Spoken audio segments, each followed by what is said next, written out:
What's up, y'all? This be your boy Scotty, and you're watching my review on Being Mary Jane.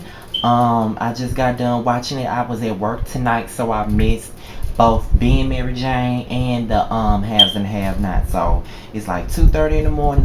I'm back in the kitchen, dining, living room area where I normally do my videos at, because I can't do it in the bathroom like I normally do, because my mother's and stepdaddy room is right across the hall, and then my sister room is right there too. So all the rooms are so close together that I will wake a motherfucker up loud as I talk if I do the video up in there. So let's get into Being Mary Jane. This job is already knocking me off the schedule all fucking ready. But you know what? I'm going to do whatever I can to catch up with y'all. So let's get down to the nitty gritty.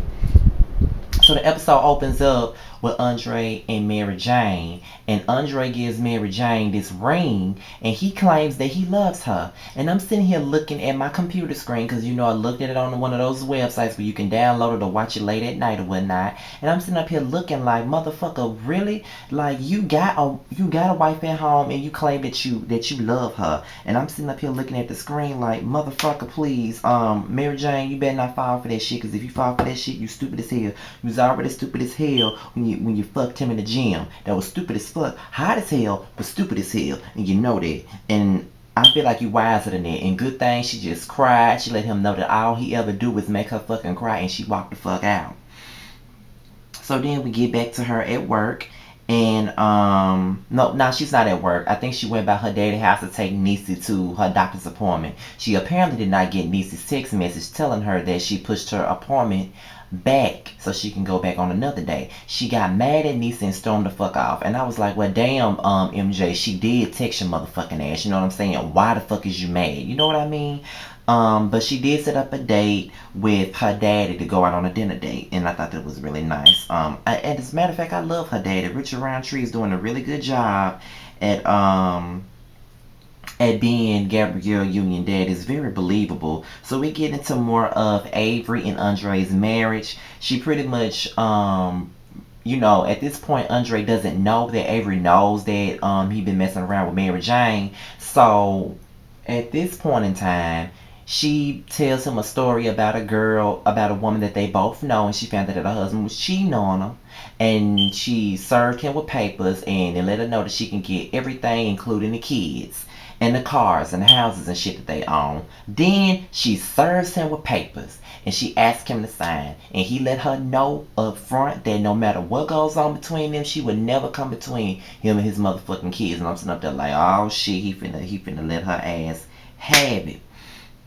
So we get into the scene. I forget what Mary Jane brother name is, but good lord.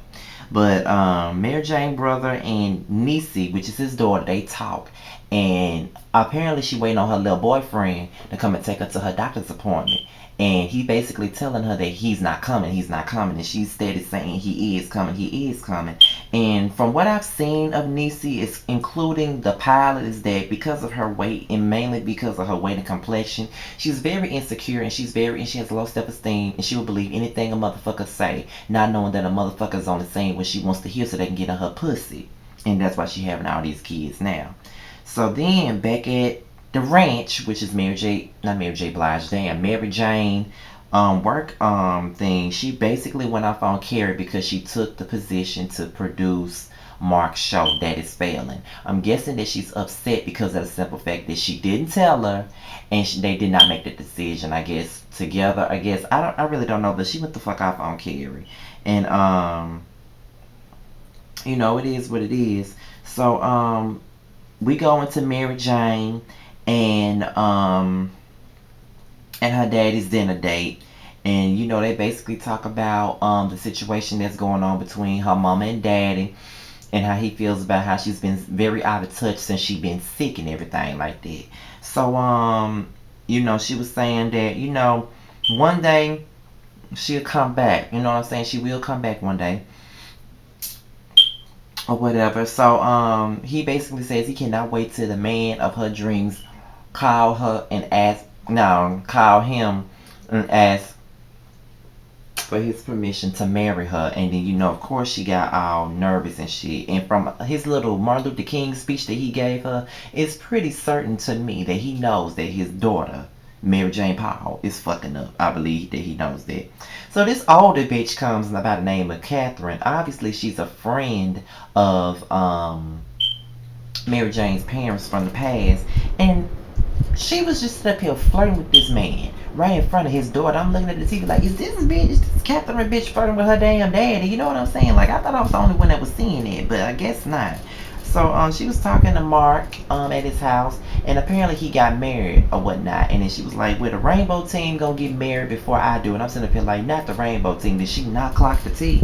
So we get back over to her parents' house, and she sees her brother cooking. Her brother basically says that Niecy is in the upstairs crying because of the simple fact that her boyfriend did not come and pick her up like he said he was.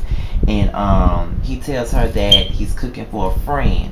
So she goes into the other room and sees that her mom and dad is entertaining Catherine, and she's on to Catherine like a hawk. She is not playing about Catherine. She knows that she does not have the best intentions, and she lets her mama know that. And she told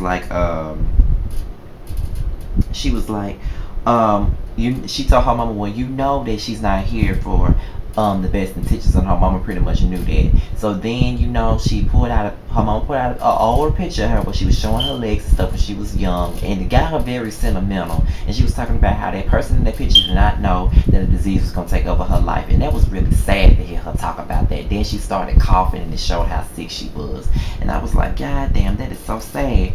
So then we have a scene where Avery is crying her ass off, and Andre walks in and she throws shit at him, which is normal on scripted television or even reality TV when somebody goes through a divorce and they cry a whole lot and they throw shit. So they have a girls' night in, and she has Lisa and this other black chick that was there, forget her name, and some other girls. So Lisa arrives, and not Lisa, damn, I don't know why I keep calling her Lisa. Carrie arrives, and she admits that she was wrong, and she brings Mary Jane some Moscato.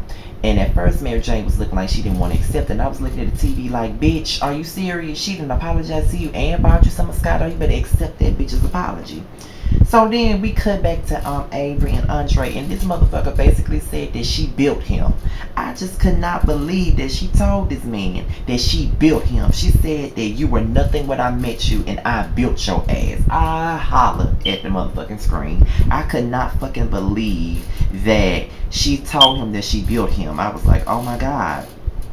So we back at Mary Jane house, and one of her friends is talking about how she's a mistress and how she's the sideline hoe and how, she's side this bitch. She's pretty much glorifying the perks about being, sleeping with a married man. And I'm like, bitch, you sound so ignorant. And Mary Jane sitting up there like quiet as fuck because she don't want nobody to know that she's fucking a married man. And then what was really funny is that the stripper that was there to dance for them is sitting up there drinking wine, kikiing with them and everything like that. So one of her friends admitted that she paid for her own ring, and I was like, really? So then, everybody was telling their tea except for Mary Jane, and everybody wanted her to spill her tea. So she went to the freezer, and motherfuckers was wondering what the fuck she was doing, and she pulled out the motherfucking sperm, and I said, Lord, she pulls out the sperm, Lord have mercy, and it was David's sperm. And Lisa got mad because she didn't share that with her and everything like that, and Mary Jane pretty much explained why she didn't want to tell her. So Avery and Andre get into this big argument, and it's about sex. He talking about how she wasn't giving him no pussy, giving him no head or nothing like that. How he had to beg her to have sex and everything like that. And it was really crazy. She was like, we have sex all the time. I don't know what you're talking about. Well, apparently, bitch, y'all not having sex all the time because he pretty much let you know that you wasn't giving him the pussy like he wanted, like he wanted to, and you wasn't giving him head. So, bitch, check your pussy and step your pussy up. He finally checks his text messages because Mary Jane had been texting him throughout the whole argument, and he wasn't hearing it. He was too busy arguing with his wife. And once he started checking them text messages, Avery looked at that and looked at him so hard, like, yeah, I know you texting that bitch just like that. And then at the very end of the episode, Mary Jane looks at her phone and sees that Andre still hadn't text